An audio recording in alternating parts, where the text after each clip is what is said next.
My name is Dante Alsonio. I'm from California, and this is my CS50 Final Project called Morse Code Translator. Basically, what we've got here is a little Arduino circuit board hooked up to an LED light that can translate user input into Morse code.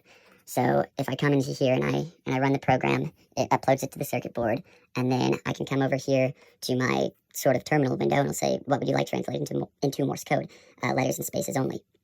So I came up here and I could say, let's see, maybe SOS and hit enter, and then see it starts printing out SOS. That was the S and the O. Then here's the other S.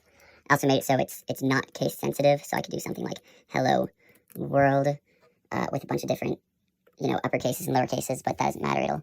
It'll print out the same thing anyway, and then go on for a while because Morse code takes forever.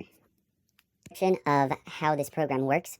First, I have this header file for the alphabet class, which defines the colors these variables to associate with the different colors or pins on my circuit board. This essentially just connects my code to the circuit board. Right here, I have my prototypes for all of the Morse code functions.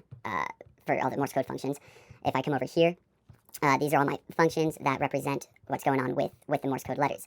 First, you have the dit symbol and the dash symbol, each of which are defined by the amount of time that the light is left on, and that goes off of this standard time interval. And so the ratio between the dit and the dash defines that. And so the dash lasts 3 times longer than that time interval. The dit lasts for that time interval. You have a similar system with ending a letter. At the end of each letter, you're going to have the light be off for 3 times that time interval.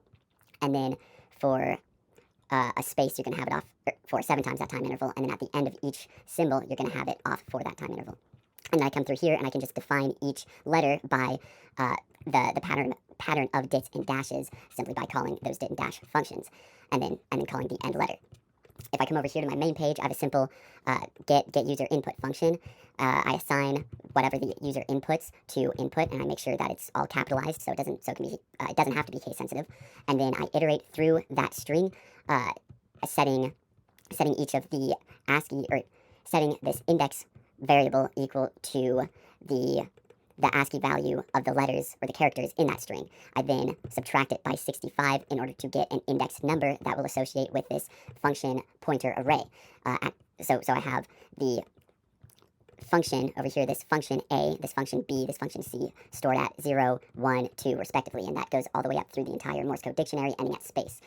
Since space doesn't align with the ASCII values of the letters, I had to go ahead and create an exception right here where I input 26 specifically if it reads a space.